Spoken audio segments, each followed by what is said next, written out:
जी राधे राधे, आपके चरणों में कोटि कोटि प्रणाम। मुझे भगवान में पूरा भरोसा है। मुझे कभी कभी परिस्थितियों से, लोगों से डर लगता है। लोगों की बोली हुई बातों को मैं अपने मन में से निकाल नहीं पाती। इस वजह से मन में विचारों की एक चैन सी बनी रहती है, जिसके कारण मन बहुत घबराता है और बहुत दुख पाता है। तो मैं इस अवस्था में हाँ, कैसे विजय इसमें प्राप्त क्या करूं? है कि विवेक की कमी है। जो ये मन हमें बांधता है ना, ये कल्पनात्मक भी बांध सकता है, बिना किसी व्यक्ति वस्तु स्थान के भी। ये बिना किसी के भी ये भय की रचना कर सकता है अंदर ही अंदर। ये बिना किसी बात के भी बात रचना कर सकता। अगर ऐसा हो गया तो फिर तो जीना मुश्किल हो जाएगा। फिर क्या वो मतलब आपको ऐसे विषाद में पैदा कर देगा जहाँ कोई अवसर नहीं विषाद का, वहां भी विषाद करा देगा, क्योंकि विवेक नहीं है। अगर विवेक है तो फट से काट देगा। जहां वो चैन बनाना चाहेगा ना, फट से काट देगा। अगर ऐसा होगा तो भगवान है ना, वो रक्षा करेंगे। अगर ये नष्ट हो गया तो दूसरी व्यवस्था करेंगे। अनंत ब्रह्मांडों की रक्षा करते हमारे सर्व समर्थ भगवान है, वो तुरंत काट लेगा। अब इतना आश्रय है नहीं, सत्संग का अभी रंग चढ़ा नहीं, तो विवेक रूपी कैंची सही है नहीं, तो काट नहीं पाती। अगर विवेक एक क्षण में कट जाएगा। कोई घंटा में काट पाता है, कोई दिन में, कोई जीवन भर बनाए रखता है। ये वही आदमी है जिसने मुझे गाली दिया था, जीवन भर बनाए रखता है, और कोई एक सेकंड में काट दिया। ना, इसका कोई दोष नहीं है। मेरे किसी अवगुणों का सुधार करने के लिए, पाप का नाश करने के लिए भगवान इसे प्रेरित करके गालियां दिया रहे। मंगल भवन है, जो कर रहे हैं अच्छा है, बस निकल। विवेक ने क्या किया? और अगर विवेक नहीं, हमने तो कुछ बिगाड़ना नहीं था, इसने गाली दिया। कभी तो अवसर आएगा जब मिलोगी जिंदगी में, तो तुमने 10 दिए ना, 100 देंगे तुम्हें। अब वो पकड़े बैठा हुआ है। अब विवेक है तो एक सेकंड में काट दिया। तो ये जो चिंतन है, ये तभी सुधरेगा जब भगवत चिंतन हो। इसीलिए हम कह रहे हैं, सबको अगर सुख की चाह है तो नाम जप करो, दूसरा उपाय कोई नहीं है। ये तुम्हारे किसी के आशीर्वाद से, फल फूल देने से, जंतुर मंतुर बांधने से कुछ नहीं। राधा राधा राधा राधा, अच्छे आचरण करो। कोई भी तुम्हारे साथ जो प्रतिकूल व्यवहार कर रहा है तो भगवान देख रहा है। जहां तक हो तहां तक अपनी बुद्धि से उससे बचने का उपाय करो। नहीं है तो ऐसे होगा, हे भगवान आप देख लो, हम तो असमर्थ हैं, तो बहुत समर्थ हैं, वो सब देख लेंगे। भय क्यों करना है? अगर हम भय करते रहेंगे तो इसका मतलब भगवान का आश्रय नहीं है। भगवान के आश्रित में निर्भयता बढ़ती है कि यार हम अकेले जा रहे हैं, अगर कोई मिला मारा तो वही भगवान है ना, हमारी रक्षा कर लेंगे। और निश्चित आपने विश्वास किया है, भगवान रक्षा कर लेंगे। अगर कोई भारी से भारी समस्या है तो भगवान के लिए कोई समस्या है क्या? तो बस अगर भगवान का आपने आश्रय नहीं लिया तो सब समस्या ही समस्या है। जिसको हम पति कहते हैं, प्राण प्रिय कहते हैं, वैसी परिस्थितियों में उसकी बुद्धि हो जाती है कि अपने परिवार को जहर दे देता है। ऐसी परिस्थिति प्रकट हो जाती है कि जो प्रिय से प्रियजन है संबंध विच्छेद कर लेते हैं। जिनके सहारे हमने जीवन काटने की कोशिश की, वही हमें छोड़ देते हैं। ये क्या है? फिर भय ही तो है ना। अगर भगवान का आश्रय, सब में भगवान का भाव करो, तो अगर ऐसी स्थिति भी आएगी तो आपने भगवान को पकड़ा है। जैसे मीरा जी के पति राणा जी का शरीर पूरा हुआ, उनसे कहा आप अपना सुहाग उजाड़ दो। हमने इनके लिए सुहाग भरा ही नहीं था, ये तो श्री कृष्ण के लिए था। हमारे गिरधर अविनाशी, इसलिए मेरा सुहाग अविनाशी। बस अब बिना भगवान के आश्रय, मेरी जो हृदय की बात और संतों की बात और शास्त्रों की बात, बिना भगवान के किसी को स्वप्न में भी सुख नहीं मिल सकता, पक्का समझ लो। अब चाहे आप उसे स्वीकार करें या ना स्वीकार करें, इसमें आप स्वतंत्र हो। भगवान ने भी आपको स्वतंत्र इस विषय में किया है। अगर आप स्वीकार करो तो ठीक है, ना स्वीकार करो तो दूसरा भी भाग है, वो तो स्वीकार करना ही होगा। अधर्म आचरण करोगे उसका दंड मिलेगा आपको। यहाँ से लोक परलोक सब मिले, वो तो स्वीकार करने की जरूरत नहीं, तो मिलेगा ही। अगर इधर स्वीकार कर लिया तो वो नष्ट हो जाएगा और तुम्हें आनंद की प्राप्ति होगी।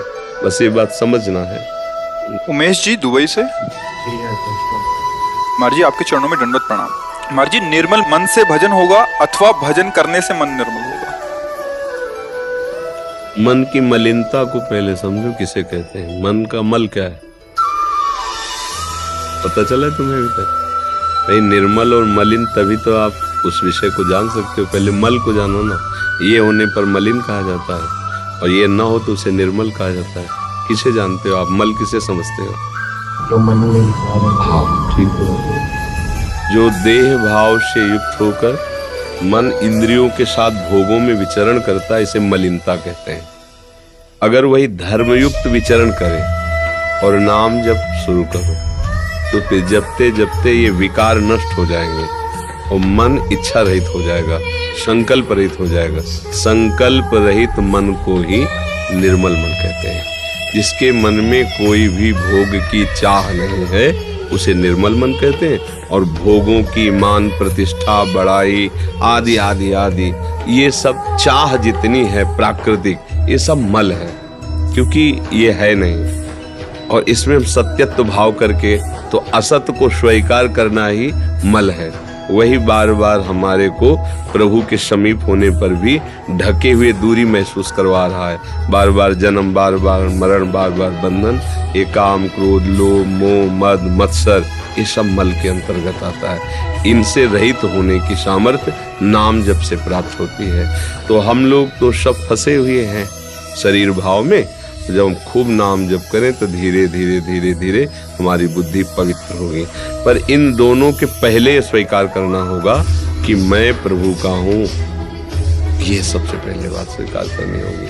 अगर ये स्वीकार नहीं किया तो सब कुछ करते हुए भी निर्मलता आनी असंभव है, क्योंकि उसमें सकामता बनती रहेगी। जब मैं शरीर हूँ और मेरे संबंधी हैं तो साधन नाम का होगा और साध्य संसार होगा, भोग सामग्री, धन, सुख, निरोगता आदि आदि आदि।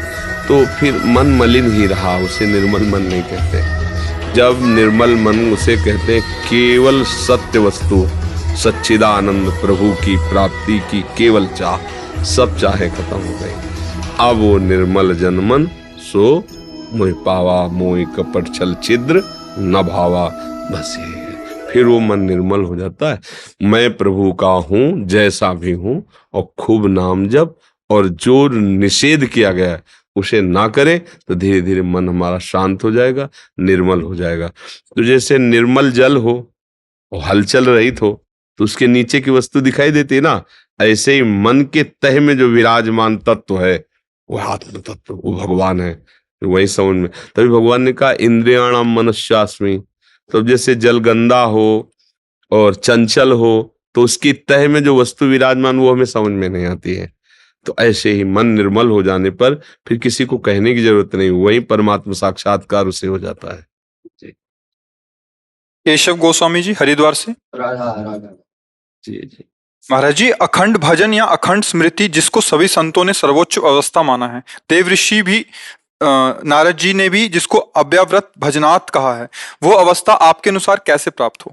तदर्पिता अखिलाचारिता, देवर्षि नारद जी।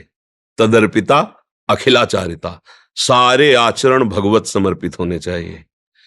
सारे आचरण तो उसमें आ गया आपका अंतःकरण भी, आपका कारण शरीर भी और स्थूल शरीर भी। इसको सूक्ष्मता से समझो। स्थूल शरीर के द्वारा बाह्य क्रियाएं होती हैं, और क्रियाओं के पहले अंतःकरण में संकल्प और चिंतन होता है, और संकल्प और चिंतन स्वभाव के अनुगत होता है। स्वभाव को कारण शरीर कहते, अंतःकरण को सूक्ष्म शरीर कहते, पांच भौतिक शरीर को स्थूल शरीर कहते। समझ रहे ना? जब हमारे को यह निश्चय हो गया कि मुझे प्रभु की प्राप्ति करनी, हम इनको नहीं ले रहे, ना स्थूल न सूक्ष्म कारण, सोहम तवास्मि शरणम तवाश्रिता, सोहम तवा। अरे मैं तो भगवान का अंश हूं, मैं तो नित्य प्रभु का जन हूं। भूल गया मैं तो अपने को शरीर माना, अपने को संसार माना। पहले स्वीकृति हुई मैं की, मैं प्रभु का। अब स्वभाव हमारा बदलेगा, ऊपर से बदलना शुरू होता है, स्वभाव बदलेगा।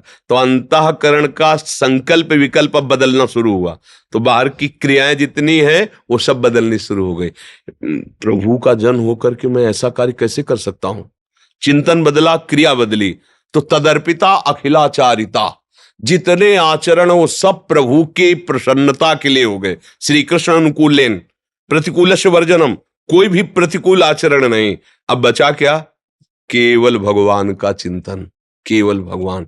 अखंड स्मृति का मतलब केवल बराबर माला चलाना नहीं होता, एक एक वृत्ति।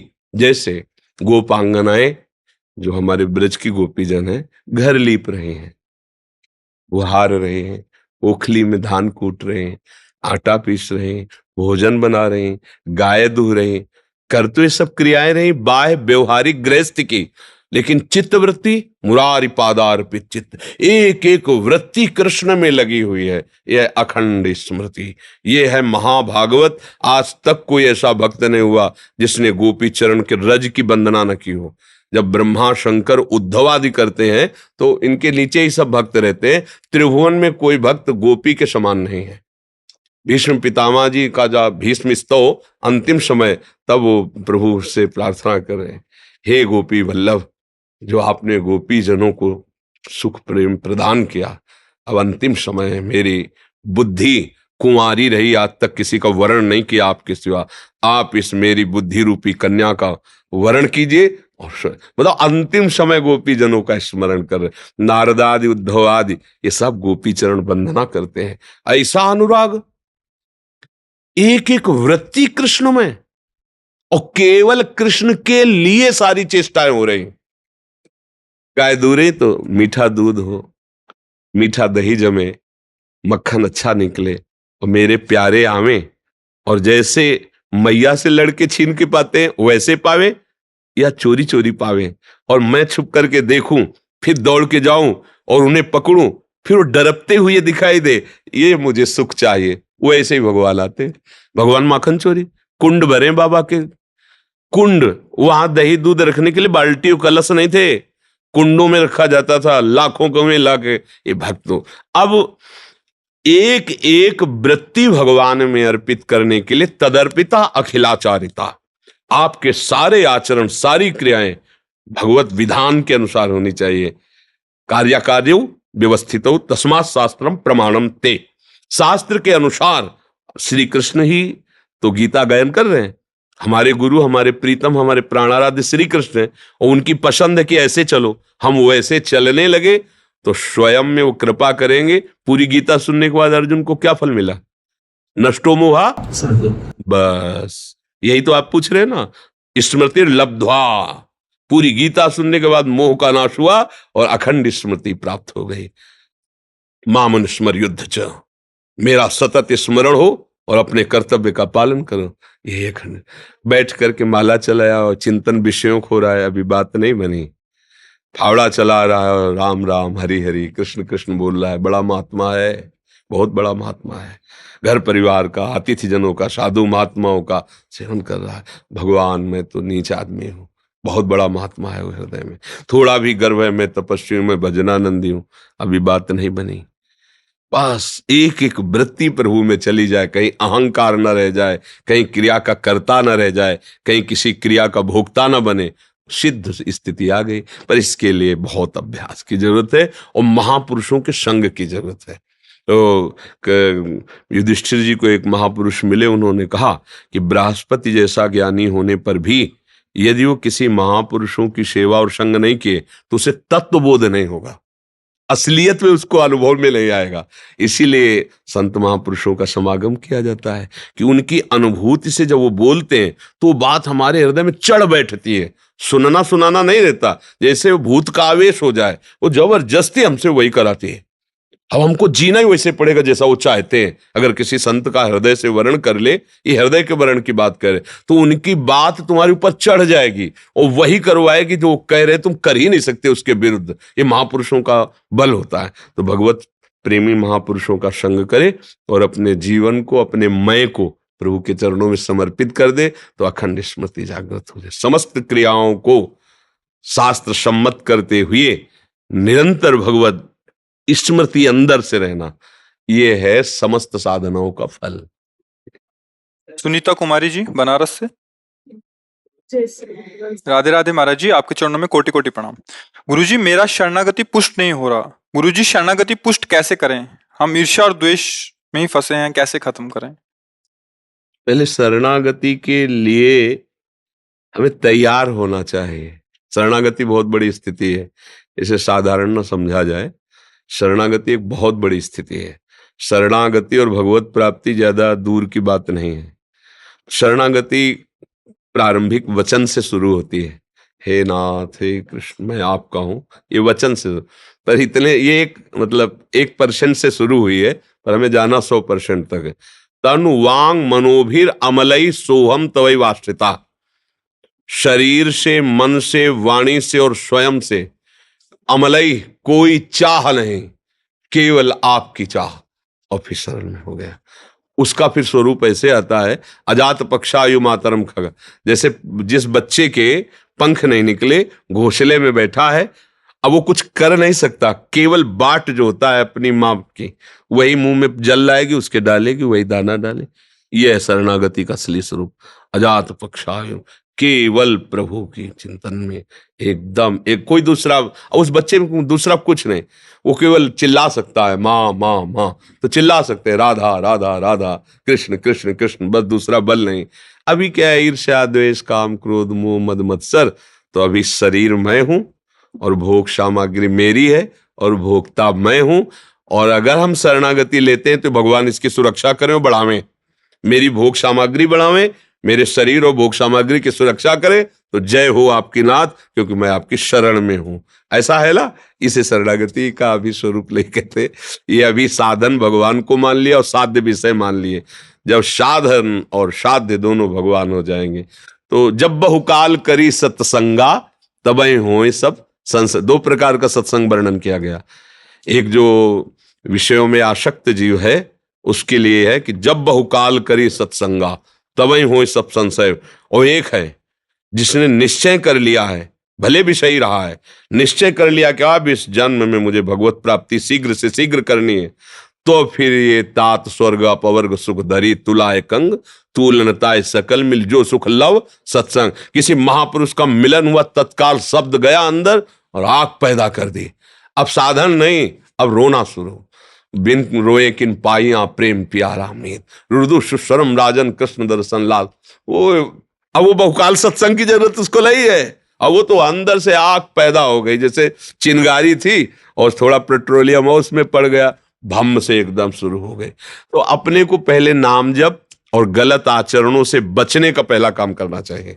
शरणागति की तैयारी है ये, कि हमको कोई गंदा काम का परिचय बताने की जरूरत नहीं। सबके हृदय में भगवान बैठे, सबको पता है ये नहीं करना चाहिए।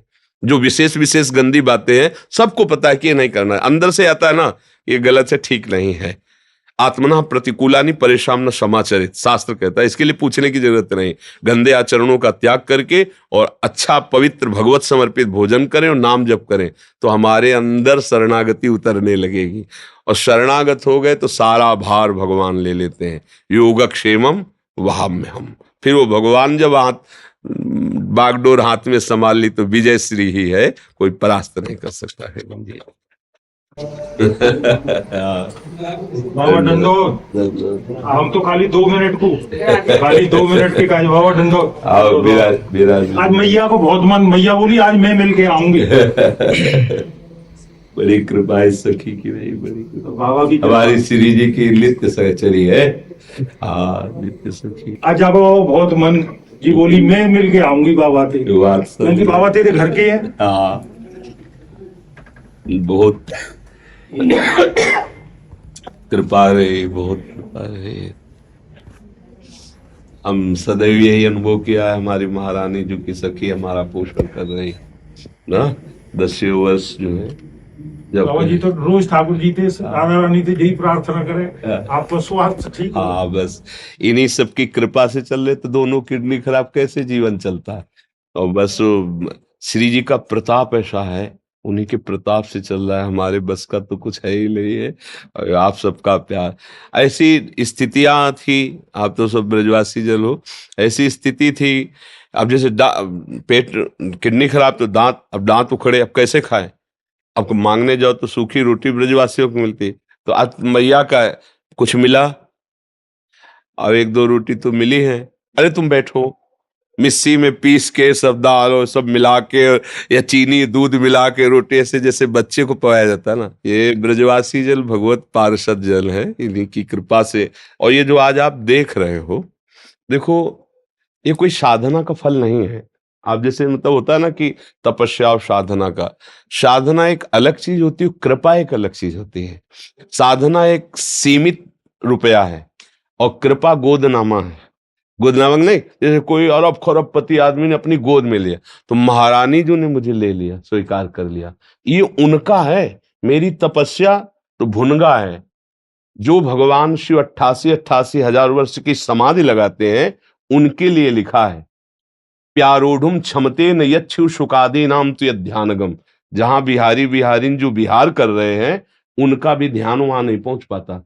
ब्रज में महाराष्ट्र तक पहुंचने का आया है प्रमाण, लेकिन निकुंज बिहारिणी बिहारी जो जहां बिहार कर रहे हैं, वहां प्यारोढ़ुम क्षमते, क्षमता शब्द है, प्यारोढ़ुम क्षमते न यच्छु सुकादि नाम तो यद ध्यानगम।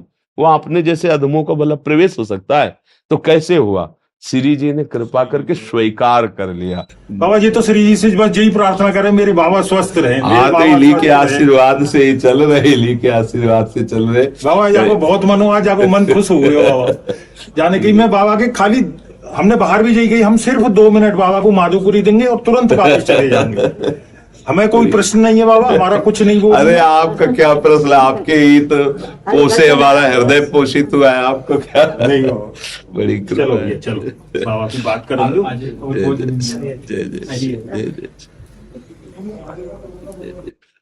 बड़ी कृपा, बस यही अपनापन बनाए रखना कि हम जैसे भी आपके हैं। हमारे पिताजी बाबा 1 मिनट को खाली ये कहते हैं, आपके पास कोठी है, बंगला है, सब कुछ है, आपके जीवन में संत नहीं है ना, तो आप कुछ नहीं है। बिल्कुल। और जिसके जीवन में संत है बाबा, उसके लिए सब कुछ है। बिल्कुल। तो हमारे जीवन में तो संत है बाबा। बाबा दंडो दंडो बाबा। चलो जय श्याम।